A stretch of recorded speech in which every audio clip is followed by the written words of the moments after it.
L'email est arrivé pendant que j'organisais des fichiers dans mon box. Réunion obligatoire en salle de conférence A. Tout le personnel comptable. J'ai jeté un coup d'œil au bureau de ma sœur Sarah. Sa plaque nominative brillant avec le titre de directrice financière senior, tandis que la mienne indiquait simplement coordinatrice comptable. Elle a croisé mon regard à travers les parois vitrées et a souri d'un air suffisant en ajustant son blazer de marque. J'étais habituée à son condescendance. Depuis que j'avais choisi de commencer à travailler juste après le lycée, au lieu d'aller à l'université comme elle est, Sarah me traitait comme si j'étais inférieure à elle. Quand elle m'a aidée à obtenir un poste de débutant dans son entreprise il y a 2 ans, elle s'est assurée que tout le monde sache que c'était de la charité pour sa sœur non diplômée. Ce que je ne lui ai jamais dit, c'est que pendant qu'elle passait 4 ans à obtenir son diplôme en finance, j'avais suivi des cours en ligne en comptabilité judiciaire et en sécurité informatique. Mon poste de débutant était parfait pour ce que je voulais vraiment apprendre. Comment l'argent circulait réellement dans les grandes entreprises. La salle de conférence était bondée quand je suis arrivée. Sarah se tenait à l'avant avec notre PDG, M. Richardson. L'air grave. Nous avons découvert des écarts significatifs dans nos comptes, a-t-elle annoncé. 42 655 euros manquent. Et nous avons tracé l'accès non autorisé à quelqu'un dans cette salle. Mon cœur s'est mis à battre la chamade quand elle a cliqué sur la diapositive suivante. Montrant les enregistrements de connexion de mon identifiant employé, les preuves sont claires, a-t-elle continué, sa voix dégoulinant d'un regret fin. Ma propre sœur, à qui j'ai donné une chance malgré ses qualifications limitées, a trahi cette confiance. Des agents de sécurité sont apparus à la porte tandis que les mots de Sarah planaient dans l'air. Nous avons déjà contacté la police, a-t-elle ajouté. Bien que je sois prête à faire preuve de clémence si tu avoues maintenant. Lisa. Je suis restée silencieuse, les mains fermes pendant que je rassemblais mes affaires. J'avais vu cela venir depuis des semaines. La façon dont Sarah m'avait demandé de couvrir des quarts supplémentaires, insistant pour que j'utilise son ordinateur, puisque le mien était en cours de mise à niveau. J'avais tout documenté, y compris le keylogger que j'avais découvert installé sur mon poste de travail la semaine dernière. Tandis que la sécurité m'escortait dehors, la voix de Sarah a porté dans le couloir. Je suppose que c'est vrai ce qu'on dit sur les gens non diplômés. Ils finissent toujours par voler. Ce que Sarah ne savait pas, c'est que j'avais discrètement construit mon dossier pendant des mois. Le jour où elle m'a aidée à être embauchée, j'ai remarqué des irrégularités dans les livres de compte de l'entreprise. Des schémas qui suggéraient un détournement de fonds à long terme.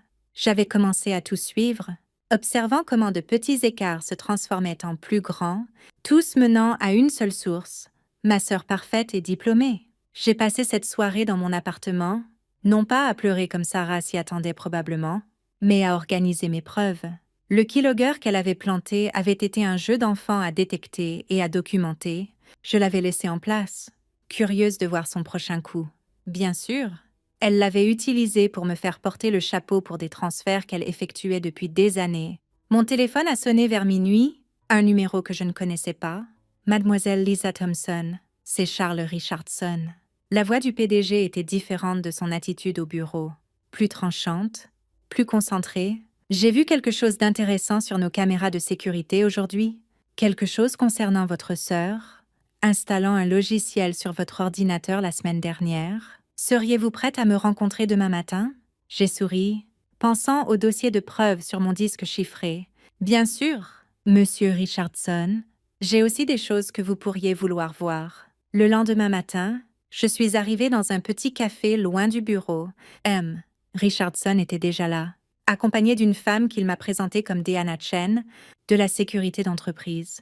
Nous enquêtons sur des irrégularités financières depuis des mois, a expliqué Deanna, mais quelqu'un était toujours un pas en avance, couvrant ses traces.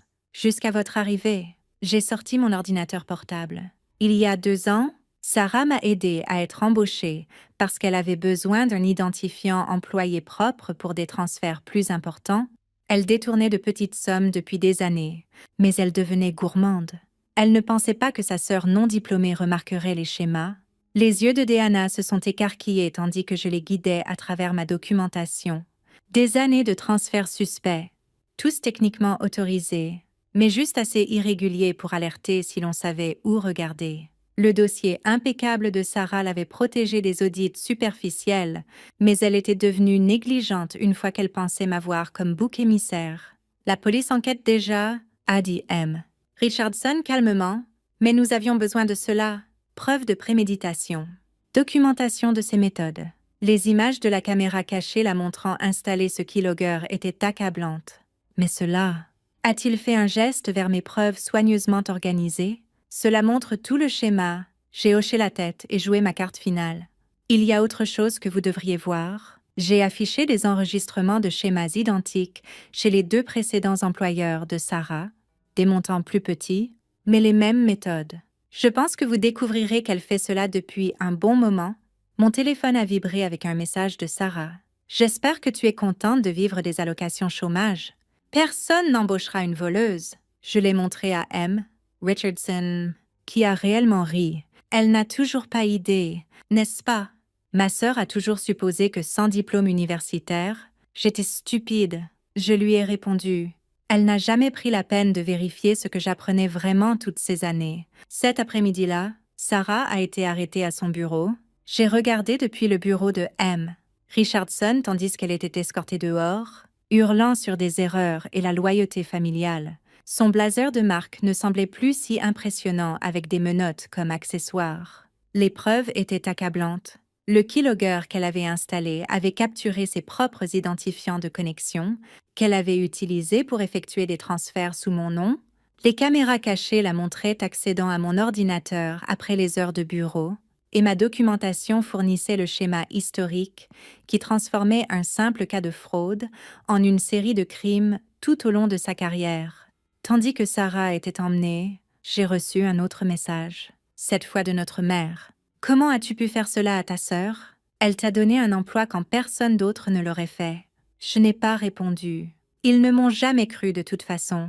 M. Richardson s'est raclé la gorge. Mademoiselle Thompson, nous nous retrouvons dans le besoin d'une nouvelle directrice financière senior, quelqu'un avec de l'expérience en comptabilité judiciaire et une capacité démontrée à détecter la fraude. Seriez-vous intéressé? J'ai pensé à la plaque nominative de Sarah, à ses vêtements de marque, à ses rappels constants de mes qualifications limitées. J'aurais besoin de terminer ma certification d'abord, ai-je répondu. Il ne me reste que 2 cours. Il a souri. Prenez tout le temps nécessaire. Le poste vous attendra ce soir-là. Tandis que je rangeais le bureau de Sarah, maintenant le mien, j'ai trouvé une photo de sa remise de diplôme universitaire. Elle rayonnait face à l'appareil. Tenant son diplôme comme un bouclier, elle avait passé des années à construire une image de succès tout en volant lentement chaque entreprise qui lui faisait confiance. J'avais passé ces mêmes années à apprendre vraiment, à grandir, à me préparer. Le message suivant de Sarah est venu de la prison du comté. « Tu dois m'aider. Je suis ta sœur. » J'ai placé sa photo de remise de diplôme dans une boîte avec sa plaque nominative et son blazer de marque. La police voudrait probablement les avoir comme preuve. Non, ai-je tapé en réponse. Je n'ai rien à faire. Les gens diplômés devraient savoir qu'il ne faut pas commettre de fraude. Puis je me suis assise à mon nouveau bureau. J'ai ouvert mon ordinateur portable et j'ai commencé à examiner les protocoles de sécurité de l'entreprise. Il y avait du travail à faire et j'avais gagné ma place à la table. Pas de diplôme requis, des mises de jet. Bien à jour du bureau du procureur arrivait régulièrement au cours des semaines suivantes. Les précédents employeurs de Sarah portaient plainte et sa réputation parfaite s'effondrant à mesure que chaque nouvelle enquête révélait plus de vols. Nos parents, enfin forcés de faire face à la vérité sur leur enfant prodige, ont arrêté de la défendre et d'attaquer moi, M. Richardson a mis en œuvre toutes les recommandations de sécurité que j'ai faites, et le conseil d'administration a approuvé une refonte complète de nos systèmes de surveillance financière. Je suivais toujours mes cours en ligne, mais maintenant l'entreprise les payait. Il s'avère que l'expérience et les compétences comptent plus que la façon dont on les acquiert. L'audience préliminaire de Sarah était prévue pour le mois suivant. Son avocat m'avait contacté, suggérant que je parle en sa faveur sur notre lien familial étroit. J'ai décliné. Les preuves parleraient d'elles-mêmes, comme elles l'avaient toujours fait. Ma nouvelle plaque nominative est arrivée aujourd'hui. Lisa Thompson, directrice financière senior et directrice de la conformité sécurité. Pas mal pour quelqu'un qui a choisi un chemin différent vers le succès. Parfois, la meilleure revanche n'est pas de se venger, c'est de prouver qu'ils avaient tort depuis le début. L'audience préliminaire de Sarah a eu lieu un mardi matin pluvieux. Je me suis assise au fond de la salle d'audience, regardant ma sœur traîner des pieds, vêtue d'une combinaison orange au lieu de ses vêtements de marque habituels. Elle avait perdu du poids en prison du comté, et ses mèches soigneusement entretenues montraient des racines sombres. Quand elle m'a repérée, elle a articulé en silence « S'il te plaît, aide-moi !» Mais j'ai gardé un visage neutre et ouvert mon ordinateur portable pour prendre des notes. La présentation des preuves a pris des heures. Deanna Chen a témoigné sur les images de sécurité, guidant le tribunal à travers des clips de Sarah, installant le keylogger après les heures de bureau. Le comptable judiciaire que j'avais engagé a présenté ma documentation, maintenant étendue avec des enregistrements de ses précédents employeurs. Chaque diapositive montrait le même schéma, de petits écarts grandissants, tous tracés jusqu'aux identifiants d'accès de Sarah. Pendant une pause, notre mère m'a approchée dans le couloir. Elle semblait plus âgée que dans mes souvenirs, sa posture confiante remplacée par un dos voûté inquiet. « Lisa, s'il te plaît », a-t-elle supplié. Sarah a fait une erreur. Mais c'est toujours ta sœur. Si tu parles comme témoin de moralité, peut-être une erreur. Ai-je interrompu calmement? Elle a volé plus de 170 619 € à 3 entreprises différentes. Elle a essayé de me faire porter le chapeau. Elle m'aurait laissé aller en prison. Maman, ce n'est pas une erreur. C'est qui elle est. Mais elle t'a aidé à obtenir un emploi. Sans elle, j'aurais trouvé un autre moyen de réussir. Je le fais toujours. J'ai rassemblé mes affaires. Elle ne m'a pas aidé à obtenir cet emploi par gentillesse. Elle avait besoin de quelqu'un pour prendre le blâme quand elle se ferait prendre. La seule erreur qu'elle a faite, c'est de me sous-estimer.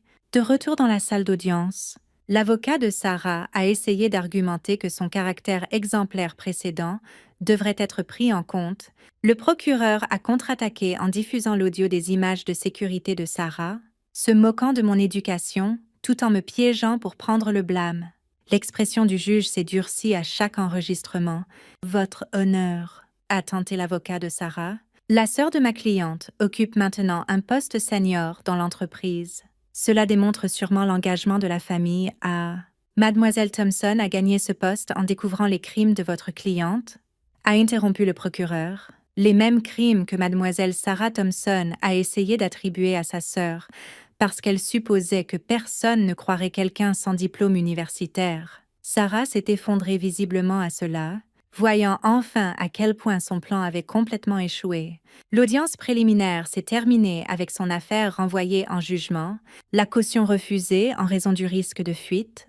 Tandis qu'elle était emmenée, elle a crié « Lisa, je suis désolée. Je ne voulais pas... » J'ai rangé mon ordinateur portable et suis partie sans regarder en arrière. Les mois suivants ont apporté des changements que je n'avais jamais attendus. M. Richardson m'a promue vice-présidente de la sécurité financière, créant un nouveau département axé sur la prévention exactement du genre de fraude que Sarah avait commise. Mon histoire s'est répandue dans les cercles de l'industrie, menant à des demandes de consultation d'autres entreprises, voulant auditer leurs protocoles de sécurité. Les anciens collègues de Sarah qui m'avaient autrefois méprisée sur son incitation cherchaient maintenant mes conseils sur le développement de carrière. L'université n'est pas le seul chemin vers le succès. Leur ai-je dit, c'est ce que l'on apprend qui compte. Pas où on l'apprend. Le parquet a offert à Sarah un accord de plaidoyer.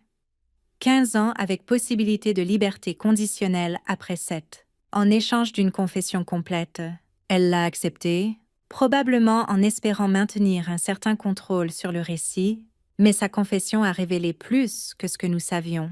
Elle avait commencé à voler à l'université, utilisant les fonds des organisations étudiantes pour maintenir son mode de vie coûteux. Après l'obtention de son diplôme, elle avait affiné ses méthodes, restant toujours juste en avance sur la détection, jusqu'à ce qu'elle décide de me piéger comme bouc émissaire. Le jour de sa condamnation, j'ai enfin accepté de la rencontrer dans la cellule de détention. Elle avait clairement répété son discours, les larmes coulant parfaitement tandis qu'elle parlait. J'étais jalouse, a-t-elle admis. Tu as toujours été si capable, faisant ton propre chemin. Apprenant ce que tu voulais, j'ai dû suivre le plan parfait de maman et papa, obtenir le diplôme parfait, vivre la vie parfaite. Mais ce n'était jamais assez, donc tu as décidé de voler ce que tu ne pouvais pas gagner, ai-je terminé, et de me le reprocher, parce que tu pensais que personne ne croirait que je pouvais te prendre. Je suis ta sœur, a-t-elle murmuré. Ça ne veut rien dire. Je me suis levée, ça voulait quelque chose quand tu m'as aidé à être embauchée. Ça voulait quelque chose de différent quand tu as essayé de m'envoyer en prison. Maintenant, ça veut juste dire que je sais exactement qui tu es. Le juge l'a condamné aux 15 ans convenus plus restitution. Nos parents étaient assis au premier rang, acceptant enfin que leur fille parfaite avait bâti son succès sur des mensonges. Ils ont essayé de m'approcher après la condamnation, mais j'avais une réunion à assister. Cette réunion a tout changé. Une grande firme de sécurité financière avait entendu parler de mon travail sur l'affaire de Sarah. Ils voulaient s'associer pour développer un logiciel de détection de fraude basé sur mes méthodologies. Le contrat me rendrait millionnaire plusieurs fois. Nous aimons que vous ayez appris cela par l'expérience, m'a dit le PDG. N'importe qui peut suivre des méthodes de manuel. Vous avez trouvé des schémas que les autres ont manqués, parce que vous avez regardé là où ils ne pensaient pas regarder. Tandis que je signais le contrat, mon téléphone a vibré avec un message de la prison. Sarah avait perdu son appel. Elle voulait que je l'aide à financer son compte de cantine, puisque nos parents ne pouvaient plus se le permettre. J'ai supprimé le message sans répondre. Plus tard cette semaine, j'ai reçu un email intéressant de la dernière victime de Sarah, son précédent employeur. Leur audit avait révélé qu'elle avait caché une partie de ses fonds volés dans des comptes offshore. Ils voulaient m'embaucher pour tracer l'argent. Les honoraires qu'ils offraient couvriraient un acompte sur la maison que j'avais repérée. J'ai pris le job. Bien sûr, que Sarah reste en prison, en sachant qu'avec chaque affaire que je résolvais, chaque fraude que je découvrais, je construisais la carrière qu'elle avait essayé de me voler. Son diplôme parfait pendait au mur d'une prison, tandis que mon expérience ouvrait des portes qu'elle n'avait même jamais connues. Nos parents ont enfin arrêté d'essayer de me contacter après que j'ai bloqué leur numéro. Ils avaient passé des années à louer les réalisations académiques de Sarah, tout en dédaignant mon expérience pratique. Maintenant, ils pouvaient passer des années à la visiter en prison, tout en lisant sur mon succès dans la presse financière. 5 ans après l'arrestation de Sarah, je me tenais à un podium en acceptant un prix de l'industrie pour l'innovation en sécurité financière. Mon diplôme en ligne pendait dans mon bureau aux côtés de certificats de programmes de formation spécialisés, preuve que l'éducation prend de nombreuses formes. Une journaliste m'a interrogée sur mon parcours professionnel inhabituel. Le succès n'est pas d'où l'on part, lui ai-je dit. C'est d'être attentif, d'apprendre constamment et d'être prêt quand l'opportunité se présente. Parfois, les meilleures opportunités viennent déguisées en tentative de quelqu'un d'autre de vous détruire. Sarah m'écrit encore parfois, via le système email de la prison. Elle enseigne la finance aux autres détenus. Dit-elle, elle prétend avoir changé. Peut-être l'a-t-elle fait, mais son dernier email a attiré mon attention. Je serai éligible à la liberté conditionnelle dans 2 ans. J'ai tant appris de mon erreur. Peut-être pourrais-tu m'embaucher? Me donner une chance comme je t'en ai donné une autre fois. J'ai archivé l'email sans répondre. Certaines leçons prennent plus de temps à apprendre que d'autres. Sarah m'a appris que la famille n'est pas une question de sang, c'est une question de confiance. Elle a brisé cette confiance, et tous les diplômes du monde ne peuvent la réparer. Mon nouveau logiciel de détection de fraude sort le mois prochain. Il est conçu pour attraper exactement le genre de manigance que Sarah commettait. Au final, sa tentative de me détruire m'a donné les connaissances pour aider les autres à se protéger. C'est une forme de justice qu'elle ne pouvait même pas voler. Le rapport annuel de l'entreprise est sorti hier. Il y a toute une section sur nos nouveaux protocoles de sécurité, avec une photo de moi à mon bureau. Pas de vêtements de marque, pas de sourire faux, juste la confiance tranquille de quelqu'un qui sait exactement ce qu'elle vaut. Sarah le verra probablement dans la bibliothèque de la prison. Je me demande si elle comprendra enfin qu'elle ne m'a jamais donné une chance. Elle m'a donné une cible. Et j'ai passé chaque jour depuis à prouver que la meilleure revanche n'est pas juste le succès. C'est un succès qu'ils n'ont jamais vu venir.